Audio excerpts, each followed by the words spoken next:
Hi, everyone. Good morning. Welcome to coffee. Huh. We're giving people some time to join us for a groundbreaking conversation, an incredible conversation. Good morning, good morning, good morning. Happy Wednesday, guys. So excited to be back for coffee. Happy March. Yes, we're like, I don't know about this year. It's going quickly. We're, 3 days in? We got this. We're 3 days in. March feels a little different than January and February did.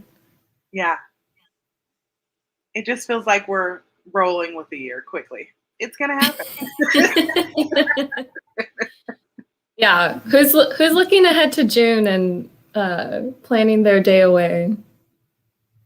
I am so looking. Good morning. If you're just joining us, we're going to get started in just a moment. We're letting a couple more people join us, but welcome to Startup Coffee. Welcome. All right. Shall we do it? Let's jump in. All right. So hi, everyone. Welcome to Startup Coffee. We are Startup Tucson. We're a nonprofit organization who provides free and low-cost programs to entrepreneurs here in the region. And today, if you're new to the ecosystem, a great first stop is the Tucson Startup Ecosystem Guide. You can access that by going to startuptucson.guide. And from there, you'll see where you can go for co-working spaces, where you can get plugged into a chamber, and where you can find some networking opportunities. It's all there on the guide. Go check it out, and welcome to the ecosystem. Some upcoming events for Startup Tucson in, I think it's next week. Yep, next week. We have another Startup Lab 101. This is for people who have a business idea and they want to map it out. They want to connect with some other entrepreneurs and then be able to get some personalized one-on-one coaching. So you'll want to be sure to sign up for our 101. Our 101 is part of a 5-week series that we will start again in May. And that series helps you to just move through all of the basics, the fundamentals of starting a business. So we already have some signups for May, which is really exciting. So if you're looking to dedicate 5 weeks to your business, this is a great way to do it. And you do it alongside a cohort. And then we bring in some mentors at the end to give you feedback on what you've pitched as your company. So it's a really invaluable time. And then if you have not seen this, you must be sleeping. We have idea funding coming up April 15th. 1 month before that is the deadline for all of the Community Resiliency Awards.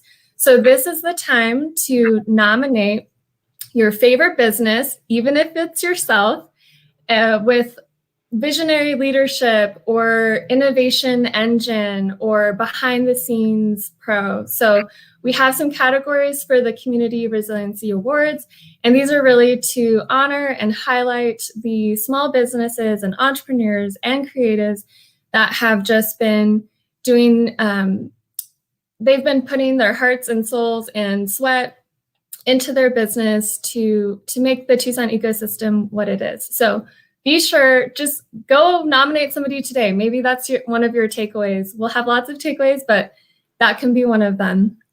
And then you'll want to get your tickets for the idea funding pitch competition. And that's all online, startuptucson.com/idea funding. So this is the stories of resilience that we're collecting with the Community Resilience Awards. So be sure to go and check that out. And then now this is the time for introductions. I'm Sophia Gonzalez. I'm the engagement coordinator. Please introduce yourself in the comments. Give us a little update on what's going on in your world. And then our host for Startup Coffee, Kanisha Raymond, the program manager, and Our special guest for today will be coming onto the screen here.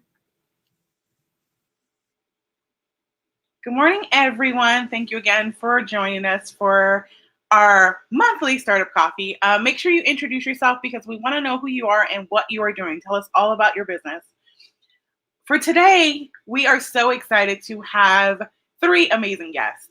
Every time that we set out to find someone to do coffee, we look for business owners and leaders in the community. So today we're going to be talking about how politics and businesses have an intersection. So today we have Councilmember Lane Santa Cruz joining us and Mel and Melissa from Galeria Mitotera. So welcome, welcome, welcome. We're going to start with introductions and then we're going to jump into questions. So Mel and Melissa, can you please introduce yourselves? I'm Mel. I'm originally from East LA. I'm Melissa Brown-Dominguez, and we're the co-owners of Galeria Mitotera. We're located in the city of South Tucson. And Councilmember Lane, can you please introduce yourself? Yes, of course. Buenos dias. Good morning, everyone. My name is Lane Santa Cruz.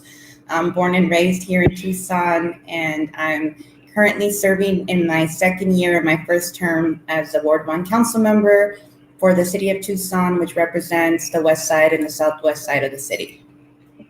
Thank you all for being here today. I kind of want to get to know you because I kind of know about you all. So I want to get to know more about you. Mel and Melissa, can you start? Why did you start a business and what brought you to South Tucson? Especially Mel, you're from like South LA. So tell us about it. You know what? Melissa sold me the best story about Tucson, and I was like, wow, is that all true? And I believed her. I'm a believer. So I'm like, let's go see. She's like, Mel, if you're making it in LA, you're going to be fine in Tucson. And so she already had an established family here. And so coming in, it was just, I was amazed. I was like, wow, this city's so blessed with the connectivity that they have, the sort of family and community lifestyle. It was something that I didn't get to appreciate enough living in LA because it's so fast and it's so like, you got to go because you got to make that money because you got to pay that rent. And so, you know what?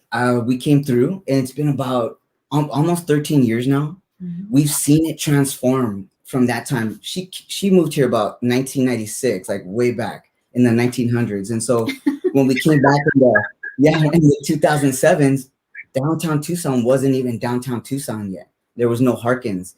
And so we've seen that growth.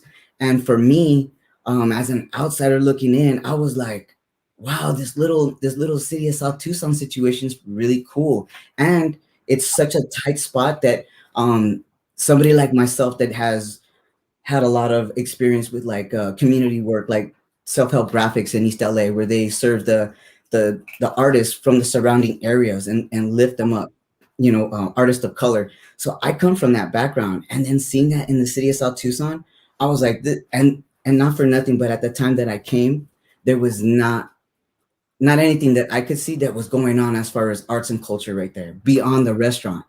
And I would see a lot of students around, a lot of youth that I would run into in the school system. But then outside, of course, like you don't see them using the certain parks and recreations that you feel that they should sometimes. Or, well, at least maybe I wasn't raised here, so I didn't see a lot of those things because I came in as an adult.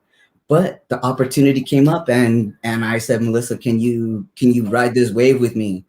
And lucky for me that she's willing to take that dive. So, well, Mel had built a business through Mel's art, and so it was time for us to take the next step and the next plunge. So we love the city of South Tucson, and we love Tucson in general, but the culture, and so.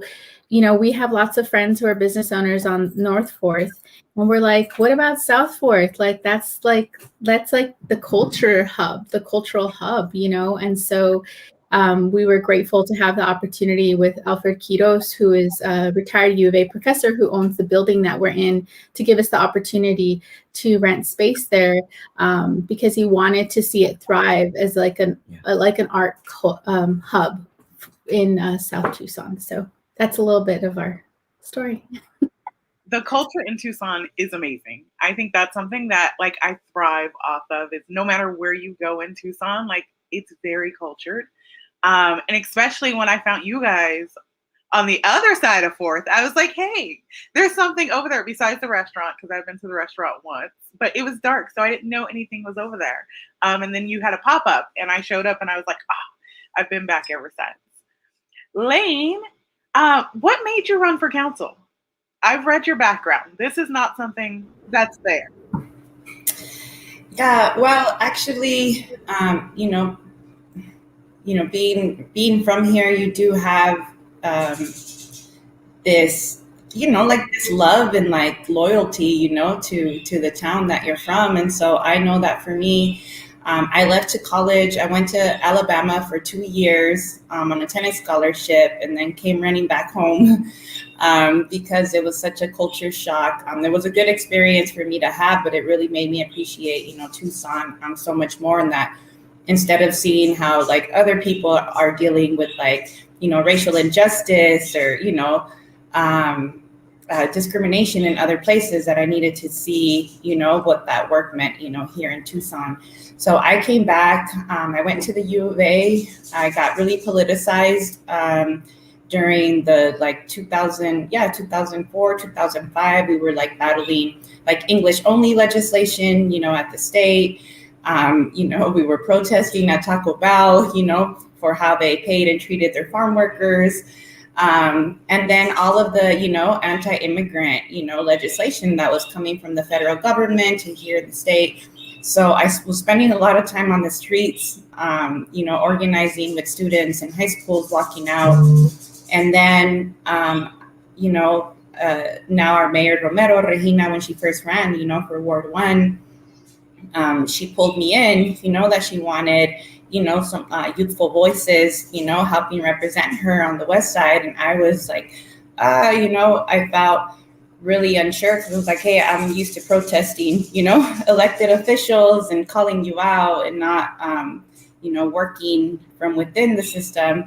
So it was a really good experience to really understand, our local city government and how it works, and how investments or disinvestment happens, or how development happens in the city. I wish that was the education I'd gotten, in school about our local government, because that's where I feel like we can make the most change, that like has a direct impact in our everyday life. So I did that, but my trajectory, I had always, wanted to go into education.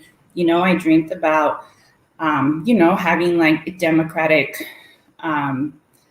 educational spaces, for families that really valued, our culture and our familias here. But as I was finishing up, my dissertation and my PhD at the U of A, and I defended, I'm the middle child. I have two, an older brother and a younger brother.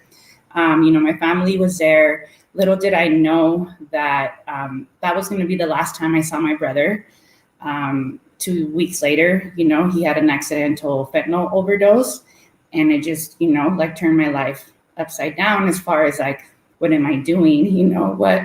What is the biggest impact? What is my purpose, in this life? And so I really felt called to do more, to stretch myself more, because like our families are depending on it, and how we're making sure that we have the safety nets in place, to support families as they're suffering, as they're dealing, with so much.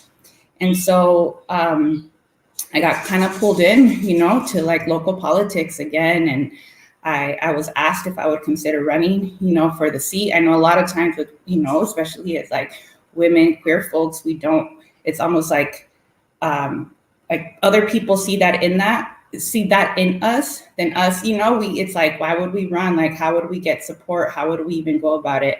And so when I was asked to do it, I felt like, I was being entrusted with something, and I needed to see it through. So that's why I decided to run. And I'm so like, I love the South Side and the West Side, and I knew that I could, put in some sweat to make things happen for us over here. I'm going to roll off of that question for a couple of things. We as women and queer folks in the community, and as leaders, always have that voice in the back of our heads. Like, why should we? Or how are we supposed to? Or who are we to do this thing? How do you get through that time when you're questioning yourself? I think so much is there, like, it's so scary at every turn, it's scary. I think that early on, I feel like a lot of fear about a lot of things, but then that's also like, what is that telling me? Like, I need to confront that, I need to work through that. And so I don't feel like I had that, figured out. I just know that when I do feel scared or fear about it, it's when I'm like, that's what I have to do. Like, that's where the growth is, that's the direction that I have to move in or lean into. But I'd be curious for Mel and Melissa, what that's like for them. Yes, I'm coming to you all next. Same question. Gosh, I don't know. That's a hard I was one. going to ask to repeat the question. Oh. How do you kind of energize yourself when you have those feelings in the back of your head, like, no, I can't do it, or why should I do it, or how am I even good enough to do it? It's a lot of the things like we tell ourselves. Well, a lot of it is from my own imagination, that I have this weird belief that I could do it. And then she's my reality. She's like, you ain't got no money to do that. And I'm like, oh, okay. But we do it, but the thing is that we both push each other because we both have a lot of anxiety about a lot of things. And we both, I second guess myself. Mel does too. It's just a natural human thing. Anybody that says they don't, I don't know if I believe them. But you know what it is too, is that I think that we're both the eldest in our families. And so a lot of whatever we did was, you better figure it out. Yeah, we both came. I mean, I was, Mel and I met in Los Angeles in high school. When we were 15, don't tell this story. When we were 15 years old. And well, I'm not telling the whole story, but I'm just saying, like, we both came from both of our families. We have great families and we both love our families a lot, but our families went through a lot. Like, we struggled a lot. And so being the eldest and having lots of young siblings, we were always put in that leadership position, even as young kids. And so Mel and I have always had that in us. And like, our parents taught us a lot of things and like taught us to be resilient, taught us to be leaders. Like, my grandparents taught me so much. I'd go to Mexico every summer to their ranch. And my Nana, when I was 6 years old, would tell me, you are one of the owners of this ranch and you need to assert yourself. And I'm like, I'm 6 years old. And like my grandma had a little store and she would leave me and my little sister in the store to sell things. And we would be like cutting up, sausages and stuff and weighing them and all this stuff. So anyway, all those lessons, they just taught us to be like, no fear. Like, we just have to, even if we have fear, we just have to put it in the back of our minds and just move forward. Because what's the worst that's going to happen? Yeah. But a lot of times it's faces that we see that inspire us to keep going. So there's a lot of reasons to get inspiration. Our community, our friends, it's so much. It's like, yeah. I love that, because that is not my answer. I put on Snoop Dogg, I do a dance, bring out my inner gangster, and I just get it done. I do it scared, but I do it with Snoop, and I feel better about it. So Mel and Melissa, you're community organizers, you're researchers, you're artists. When did you first see yourself starting a business? Melissa's been in the business for a long time in real estate, but as an art business for myself, that didn't happen until I came to Tucson, and really didn't even unfold itself until I met the Tucson Tamale Company. And there's reasons why people don't go in, and there's reasons why people do go in. And at the time, Broadway was not being worked on, and it was like amazing because they allowed me to put all my artwork there. Like, Mel, if you're responsible for it and keep up, you can have this whole wall. And I was like, hell yeah. And that responsibility, and then the community and tourists and everybody coming in helped me figure out like my art and what was cool. Like, and I was like, let's do this. It was the proof of concept for us at that point. I mean, and it happened naturally. So it wasn't something that was on our mind. It was just an opportunity. And I'm like, this is so cool. Like, let's do it. And, you know, the owners, Todd and Sherry, they're like, you guys are on it. You're responsible. You got your shit together. Oops, I said it. But like, you got it together, and we don't have to worry about the art on the walls. They had struggled before about like, maybe aesthetically some of the art didn't work before, or things wouldn't get picked up, or people didn't know how to buy it. And so we figured out the process of it all. And like, yeah, I attribute a lot of the sales part of it because of my experience the last 20 years as a licensed real estate agent. Like, there's a lot of sales and marketing that you learn in that career. And so we used a lot of that towards marketing Mel. Well, that taught me a lot. And I didn't even know, because when you go to school and stuff, like, they don't really tell you how you're going to sell your art. They're like, better go figure out how to pay your school bills. Mm-hmm. She actually told me, like, hey, you know what? Have a cool card with your name and like your phone number on it. And answer your phone. And I'm like, oh, is that like me? But you know what? Once the construction happened on Broadway, I had to figure something out. I was like, oh shit, because that was like it was very active store. So then I was floating in, like, I don't know what I'm gonna do next, you know. And then that's when Alfred came up. So it was all about opportunity. It was about opportunity and like that, yeah, everything aligning. Yeah, and now you are supporting other artists with this space. And so not only are you selling your own art, but you have a community of artists within that space that you're helping to make a difference in their business. Can you tell us a little bit about that? Yeah, so we always knew that was our intention, that we wanted it to be a community art space, to support anyone and everybody that wanted to show their art, introduce their book, have a meeting, have a chat, whatever it was.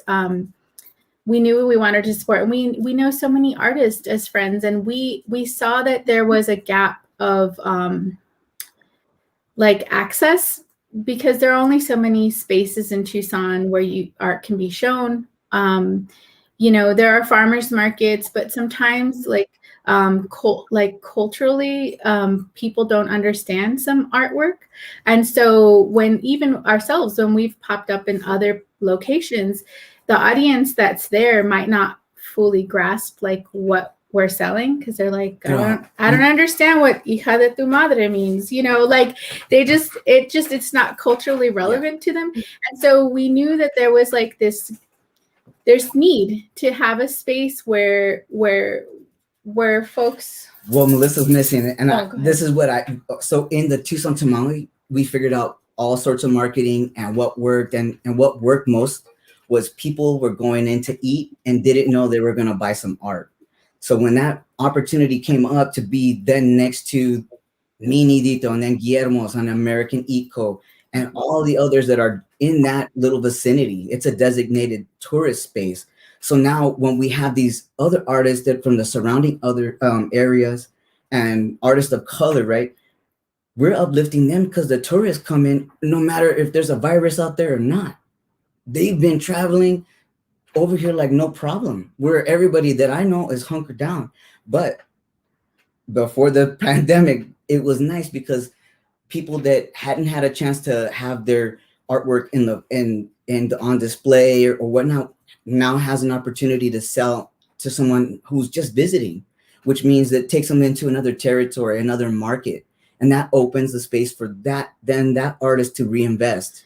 Right. And that was like really what was happening pre-COVID, where we were getting a lot of folks from the restaurant. Since then, you know, like 6 months after COVID started, we didn't open the gallery at all because of safety and precautions.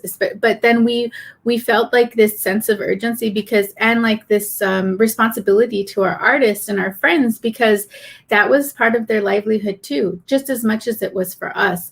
And so Mel had started the art chats on Instagram and Facebook, interviewing all these artists, because it was just another way that we could think of exposing people and talking to the artist and getting their names out there, and just so much. Well, because we knew that storytelling is important. Yeah.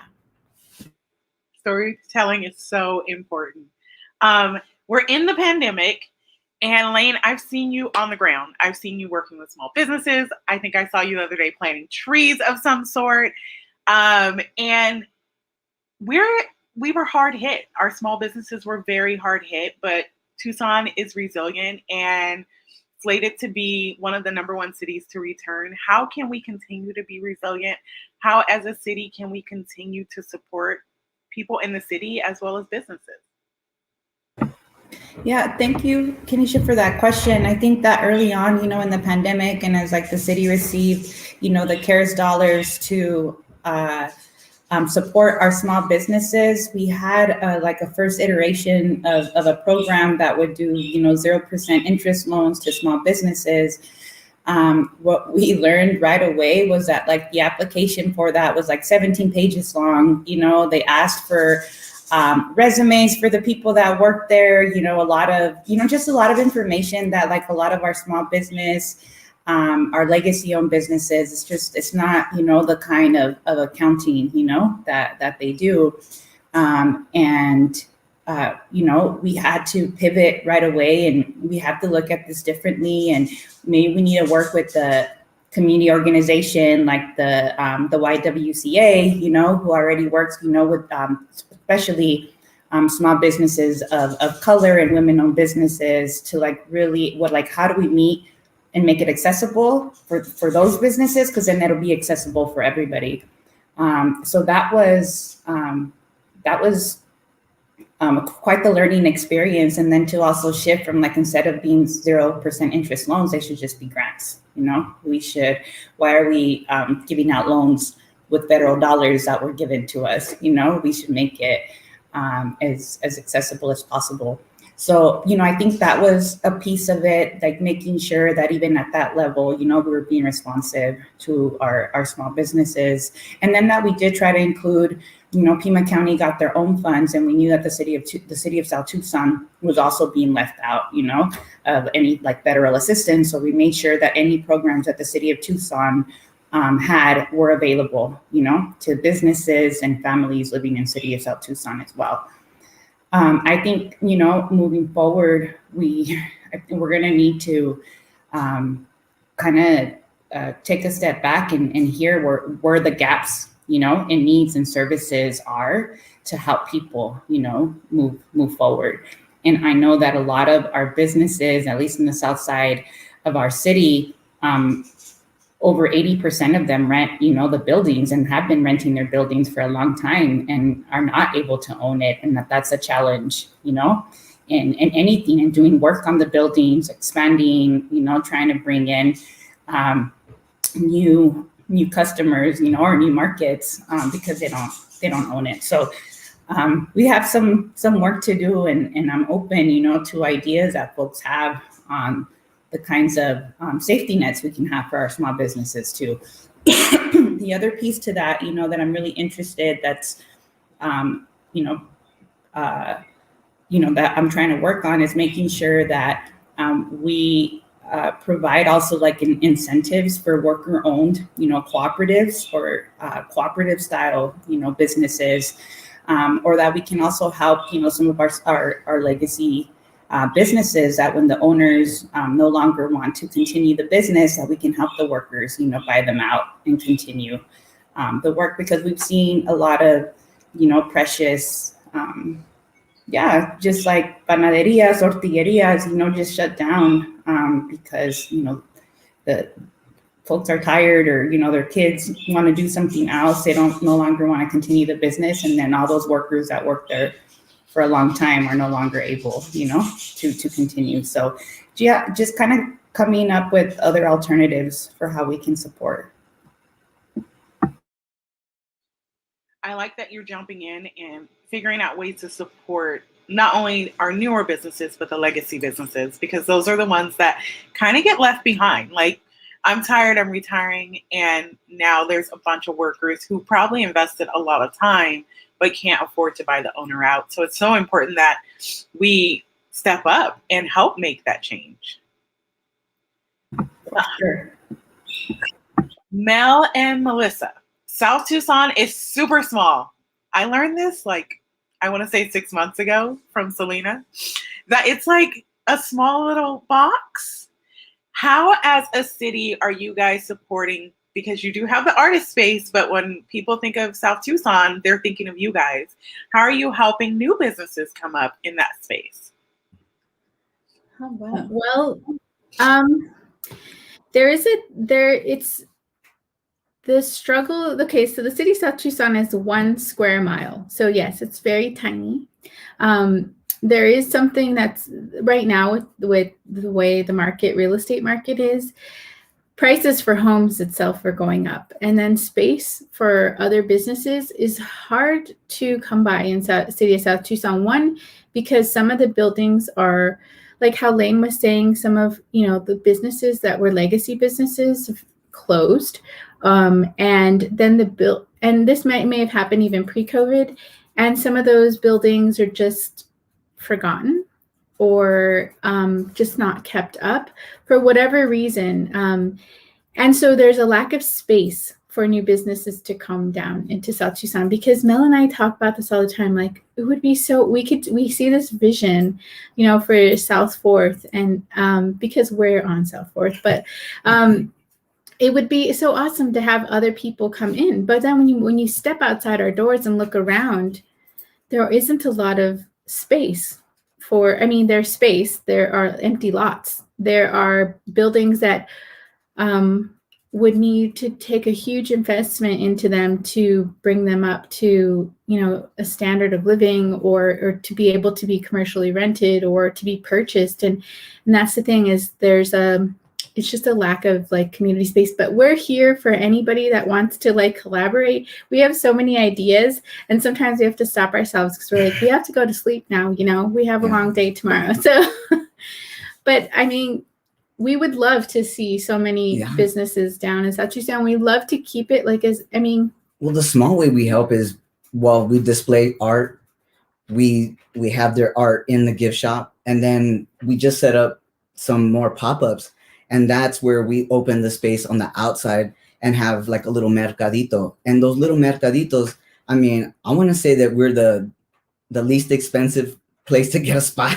I mean, and it allows these makers and these artists to prove their own concepts as well, and not having to spend a lot of overhead, and to see how they can grow their businesses. And we're always there for everybody. If they have questions, or if we can, we always say we've made lots of mistakes and we've made lots of good decisions. And so ask us, and we'll be completely transparent and help in any way we can. So, yeah.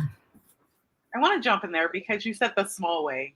The way you help businesses and entrepreneurs is huge. The pop-ups alone, I think there's a pop-up every weekend, if not every other weekend, giving them a platform and a space to sell and to make community connections is huge for small businesses. And I want to thank you for doing that in your space, because there is not a lot of areas for people to do pop-ups where it's not super expensive, or that they feel like they fit in that space. So that's amazing.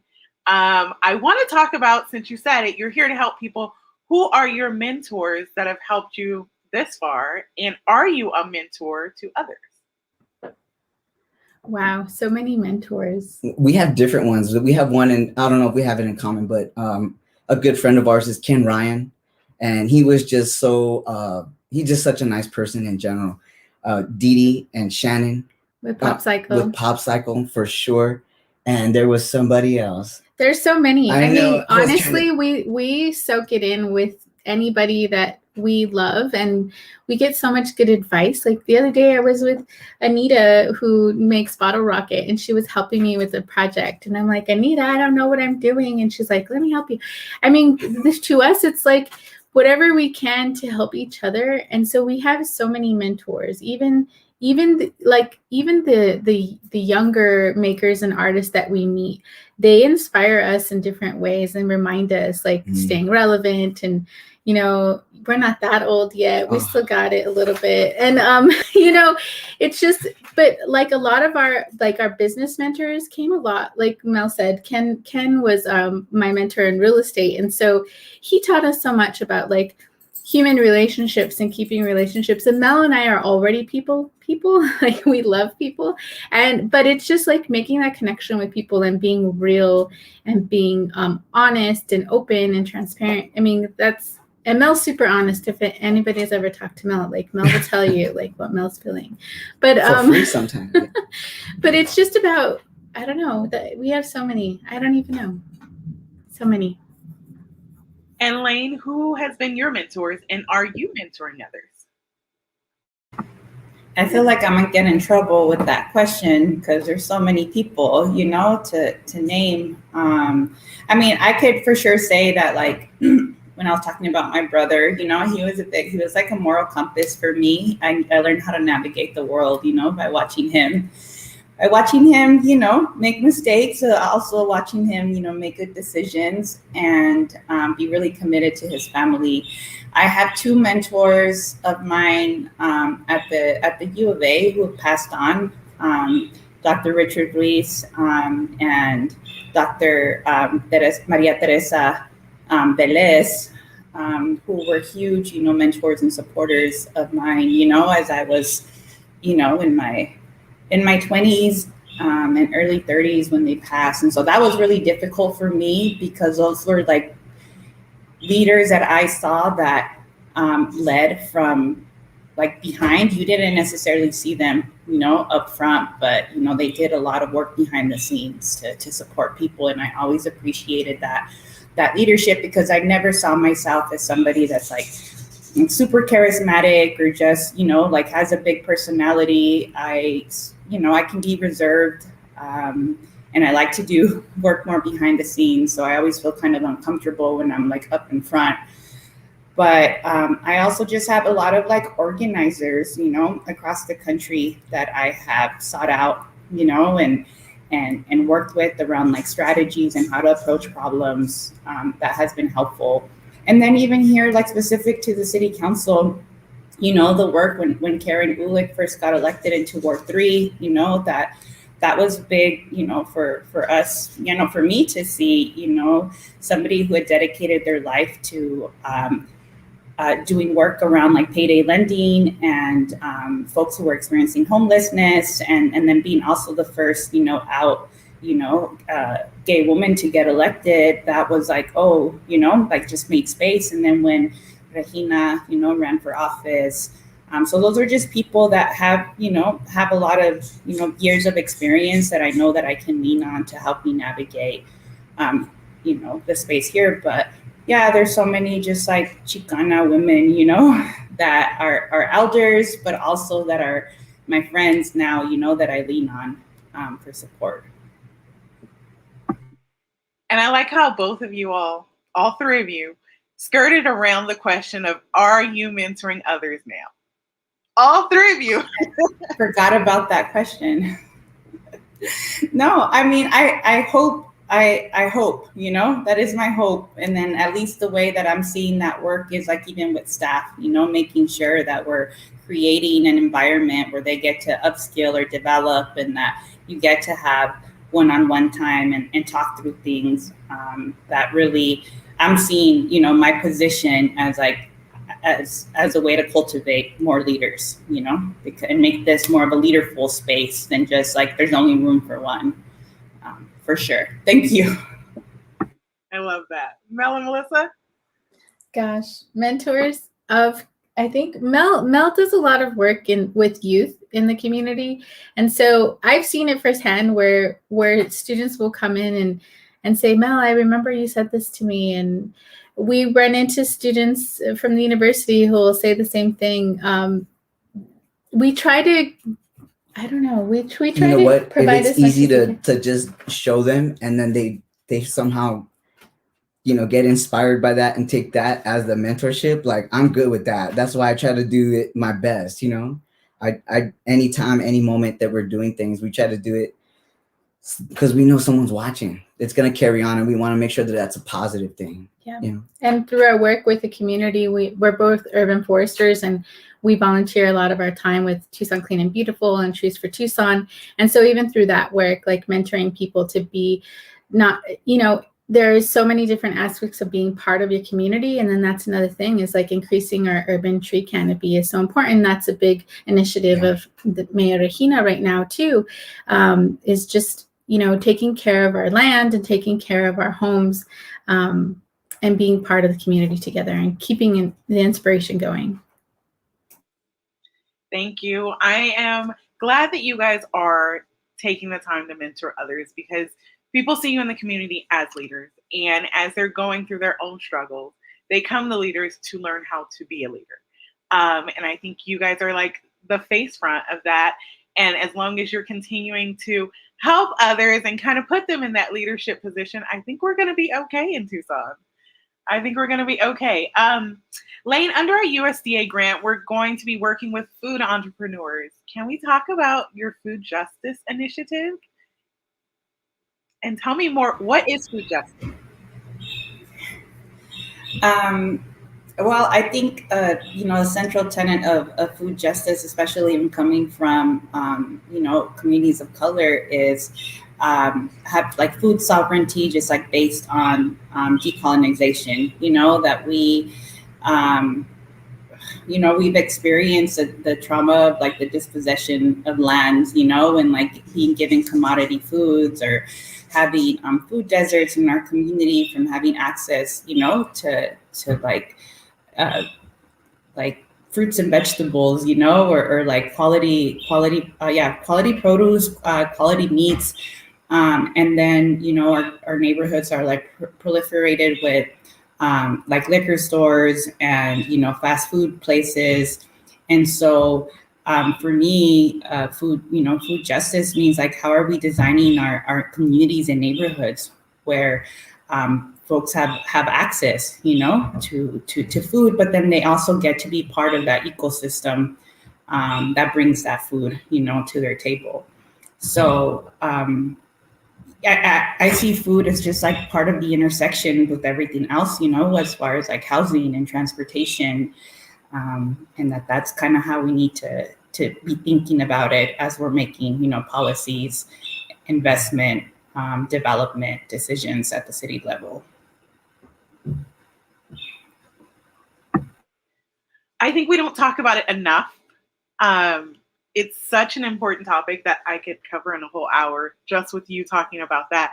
But we don't talk about it enough. And we wanted to know how at Startup Tucson we can continue to educate our entrepreneurs as they're going through our food accelerator. Okay, can you ask the question again?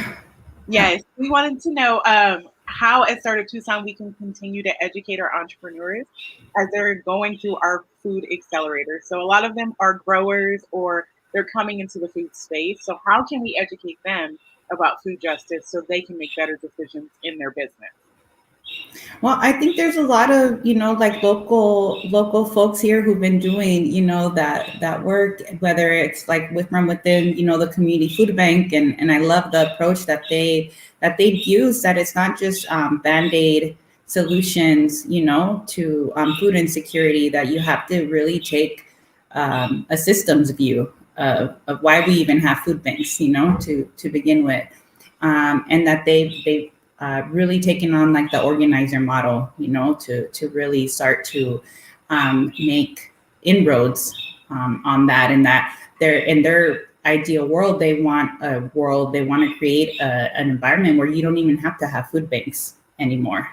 And so I love that. And I think that's the approach, how we should approach a lot of our work, even when we're talking about, community safety, like how do we start to approach, community safety, what it means for personal safety, like what that looks like, in the next 20, 30 years. And so how do we build that up now? I think really looking at those partnerships, or what people have been doing at just like the neighborhood level, and even South Tucson, with a lot of the work that, Tierra y Libertad did in the past. And now I believe their name is Regeneración, or like the work of Flowers and Bullets, just the ways that like a vision started, pretty small and then really grew over time. And then how do we sustain those efforts? Yeah, as a starting point. I think I'd have to think a little bit more about it. Perfect. Thank you for that. Can you add something real quick? Please. Another thing too is like with advice for entrepreneurs is to, like how Lane was saying, is for us to always have that community or reach out to the community and see how you can help as a small business too. We are a little plug, but on March 13th from 12 to 2, we're going to have South Tucson Community Outreach, which is they're like a food bank, but they're more of a cooperative. And what they do is they focus on the south side of Tucson for folks that have food insecurities, if they need groceries. And if they don't have accessibility to maybe drive to the food bank, they can have their groceries delivered to them. No questions asked. There's no documentation that's needed. So it's also very friendly for like undocumented folks, or there's no barrier. You can just go on their website or call them and say, I need groceries, and they'll deliver them. So their food pantry is kind of getting low on stock. So we're going to hold a drive-through, no contact, or if you'd like to, you can drop off from 12 to 2 on the 13th, a food drive for them. And so we'll be announcing it on our social media soon. Please make sure you send that over so we can promote it as well. I know we'll all come out and donate. I want to talk about fun stuff for just a moment, and then we're going to open it up for questions. Lane, you are a Tucson native. Mel and Melissa, you've been here forever, since the 1900s, as Mel says. What are some of your favorite childhood, or when you moved here, businesses that like you loved and you still think about that may still be in business?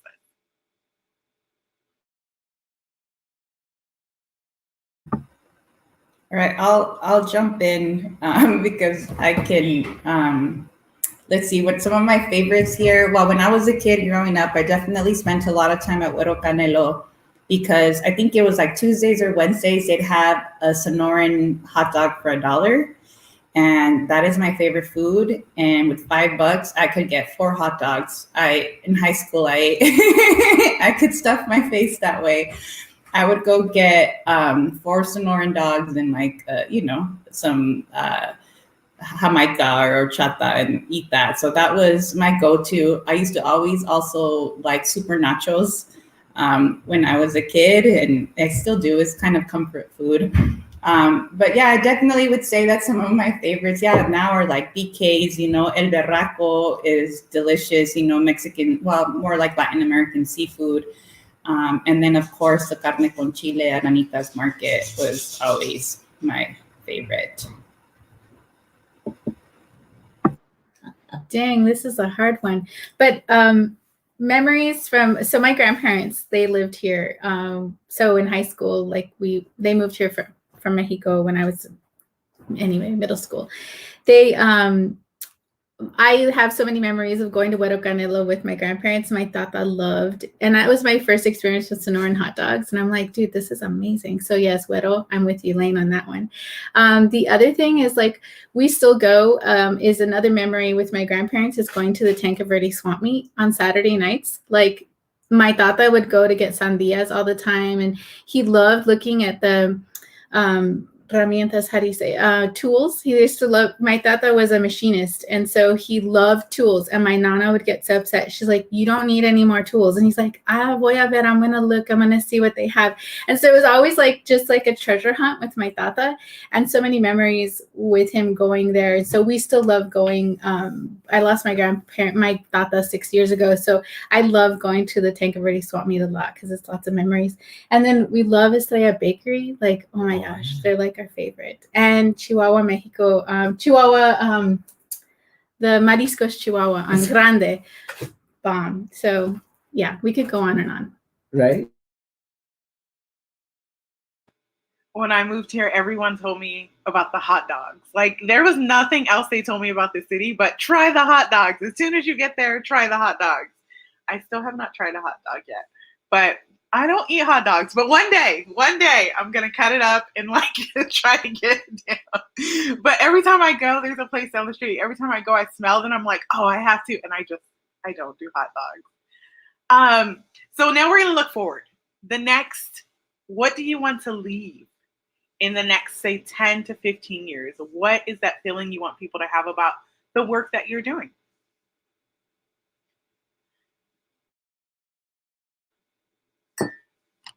Oh, everybody got quiet. That one's hard. Lane, do you want to go first? Do you want us to go first? And go for it.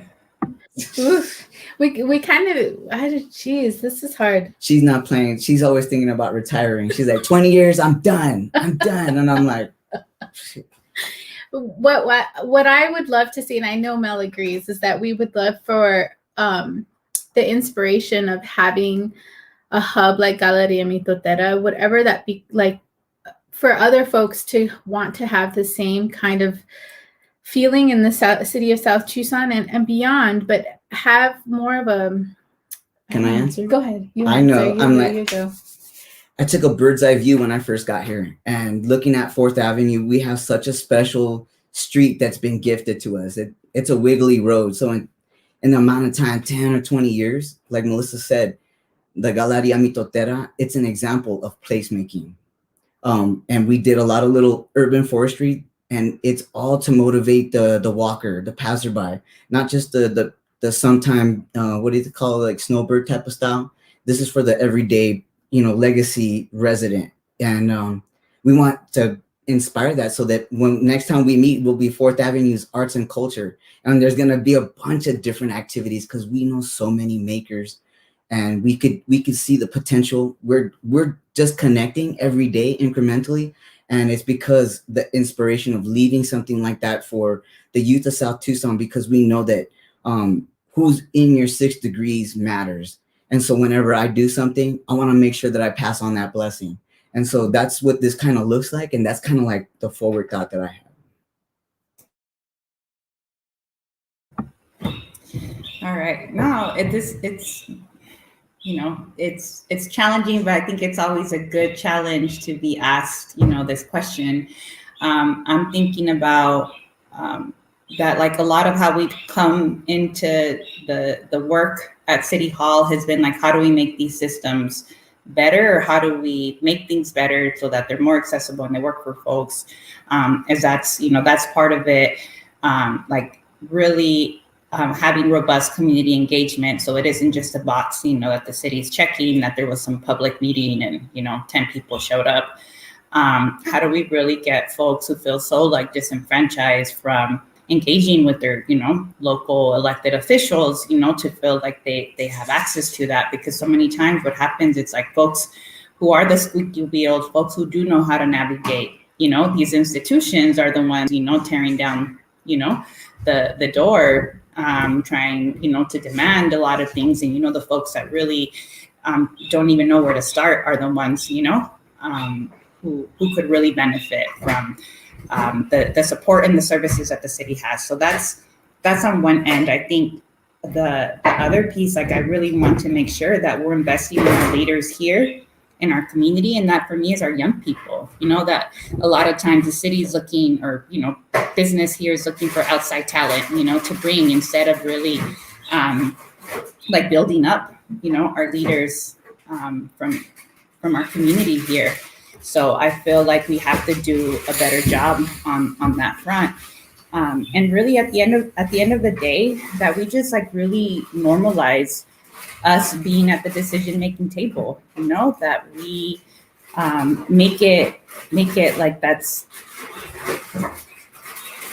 make it normal.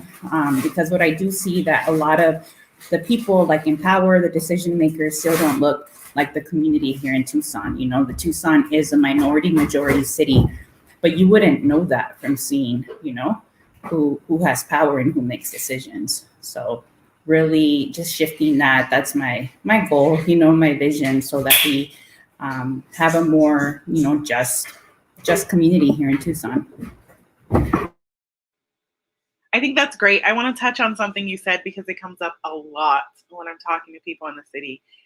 Our leaders that are in places of power, our mayor, you, other people, they feel like you're untouchable. You're on this pedestal where they cannot connect with you, and they lose sight of the fact that you guys are people that came into a space to make a change. And I think that, especially for like the last, I don't know, I've seen you everywhere for the last 8 months online, just doing a lot of stuff, giving people more access to connect with you. And I know because we're in COVID times, we can't see each other in person like that, but it means a lot that you're out in the community where they can connect with you, but also to see you as a person. Like, you are a mom, you're a sister, you know, they don't see that. They just see this person that sits in office, and they don't feel that they can connect with you. So thank you. And how can they connect with you? You can catch me out on the streets. No, but seriously, no, I mean, reach out, you know, to the office. I have an awesome, you know, team that like I couldn't be doing what I'm doing, you know, without them. So shout out to Jasmine and Angela and Flor and Antonio, you know, for all their work and you know, making me look good, but also, you know, showing up for folks, you know, when they need help. So you could, reach me at the Ward 1 at TucsonAZ.gov. And then on the socials, you know, at TUC Ward 1. I also have my personal like IG, which is like @la_calle or La Lane, sorry, La Lane. If folks wanted to follow and reach out to us. Perfect. Well, we're going to start opening it up for questions. We're going to bring Sophia back on the screen. Go ahead, Mel and Melissa.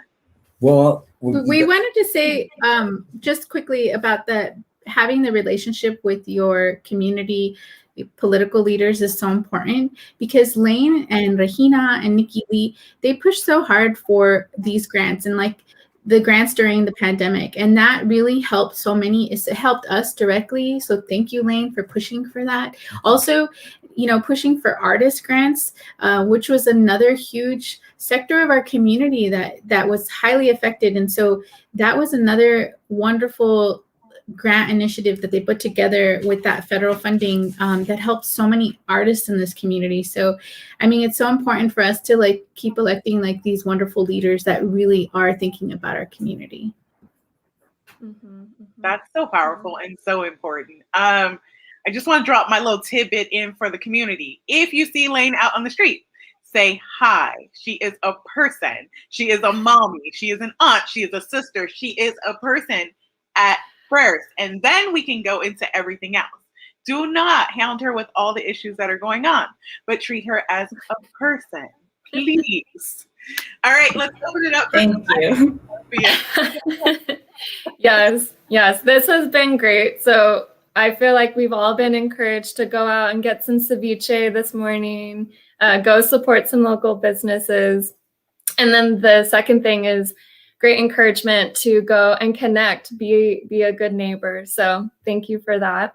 I want to jump into the arts and culture. Leanne had a comment, and I can't help but feel there's opportunity for collaboration with arts, and then also what the city is doing. So I'm not sure if you want to touch on how we can bring arts into the city and how we can bring politics into arts, and both of you can kind of share about that.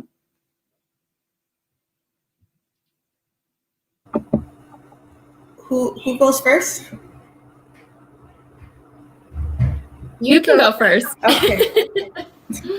Awesome. No, I think, oh man, like that.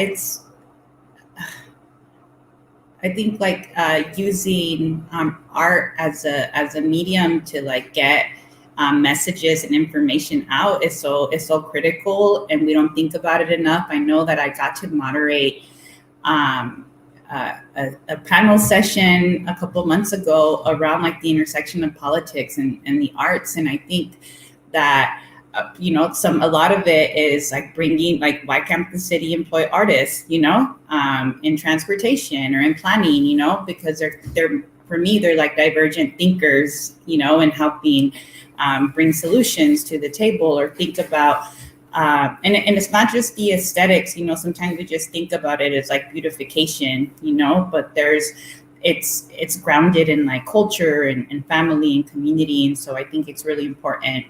I'm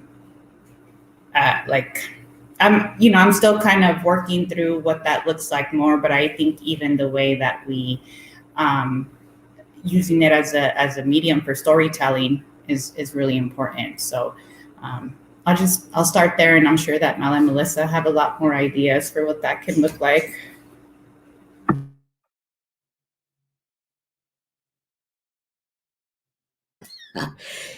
So you know what? My mind is always going. So if you all can relate to the full moon and not sleeping, that happens to me all the time because I'm thinking about struggles like this one. And I have an idea of where politics and like arts and culture could match. And it happened before with Las Artes. They have a program and they have a mission. But now that we're in the future and there's a graffiti abatement thing, and this is where I feel like if there was a way that politics can help the arts and culture, their money is in the graffiti abatement. When I first was known to the budget, it was 750,000. And then I know that the budget went up to 1.2 million. Statewide. But it's like, when do you get that sort of money in the arts? And now for me as an artist and a researcher, that's what you got to do, because if you're producing something, you want to make sure you're not like on top of somebody, like stepping on someone's toes or taking their design or whatnot. But when you research and look at the market, you see what they're doing in other countries. They're buying our culture. You see like Asian women, it looks beautiful and stuff like that, but they look like cholas. I'm like, what? You know what I'm saying? And so seeing the culture being sold in that way, I see that there's a better way to fund and use that graffiti abatement where we all can work together. And I've used this multiple times, and it's because it says it best. When I was a graffiti artist and my mom busted me coming home late one night. You know, she was worse than the cops. And she's like, you know what? I'm tired of talking to you, Mel. She put it to me this way: do you want to pay the city or do you want the city to pay you? And you know what? My mind blew. Boom. She gave me instant value. I want to do that to the youth here in Tucson. You know, graffiti art and street arts and culture. I mean, people are selling all that stuff. So why don't let's take it. Let's do it. Let's run it right.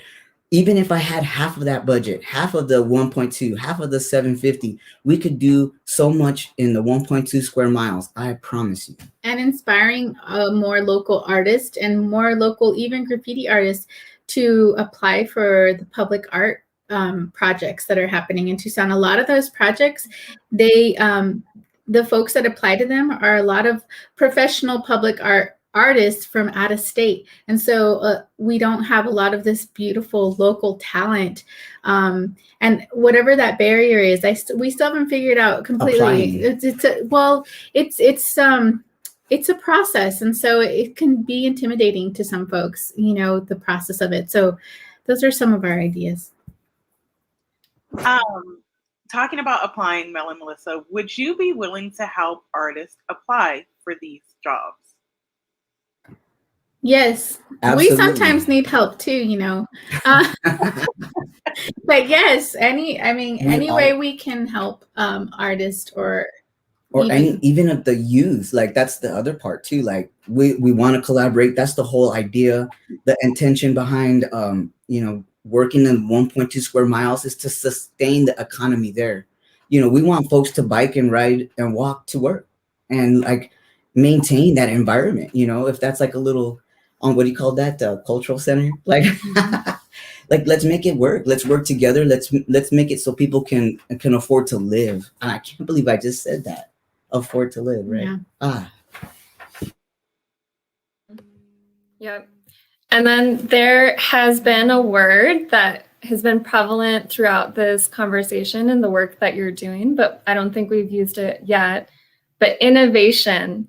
How do you describe innovation? It's in our mission statement. We want to see the increase of innovation in this economy, this region. How do you see that in your respective fields? And Lane, you answered last time. Mel and Melissa, do you want to answer first? Go for it. Innovation. I think we're always thinking innovation. But is it for just us or for the community and like the youth?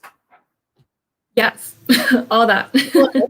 Oh boy, well, people getting back into knowing how to work on things and not being intimidated by the learning process of that. There's something funny going on, like they're getting into like jet engines and stuff. The innovation is going that way. So I see that happening. I see a lot more makers. I see a lot of more people working from home and really figuring things out.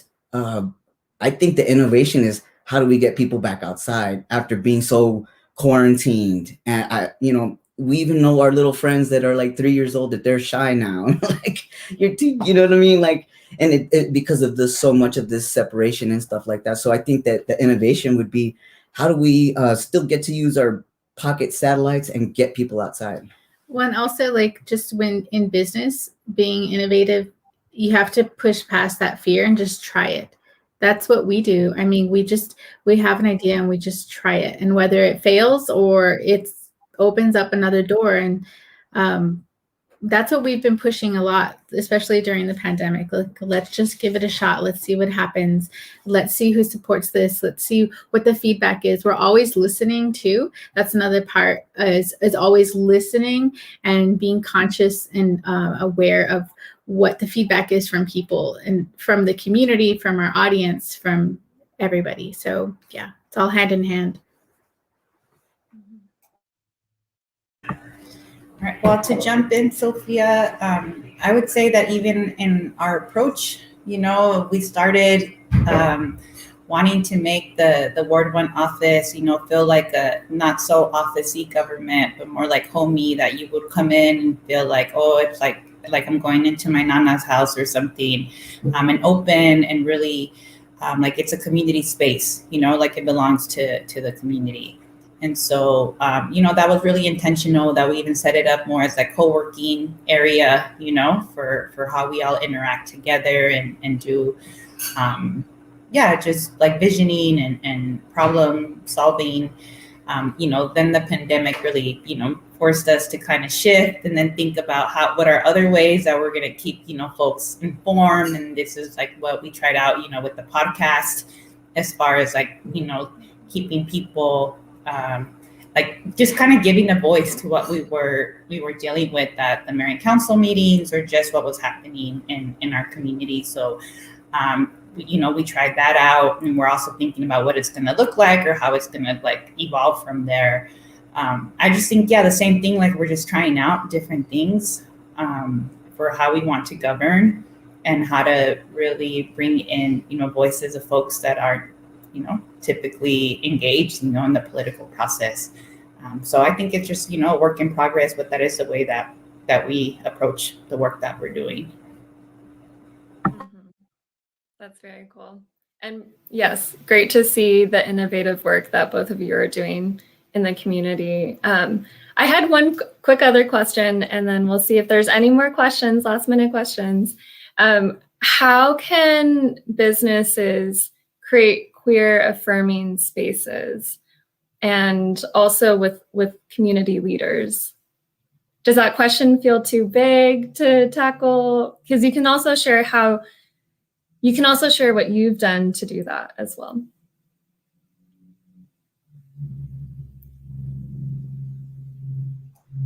We're looking at each other like, how do we do that? We are just us. I don't know. Being open to those who come in and they're looking for that. So we do our best to always be inclusive and always be welcoming. I mean, that's the biggest part. And it sounds easy, I think, but maybe to other businesses it might not be. I don't know. It's something that just comes to us. That's just who we are. We're all feeling the Renaissance. And so it's new ways of thinking and talking to each other. This is where, for me, like... Well, and we've Mel and I are in our early 40s. And so... Damn, dude. And so, we've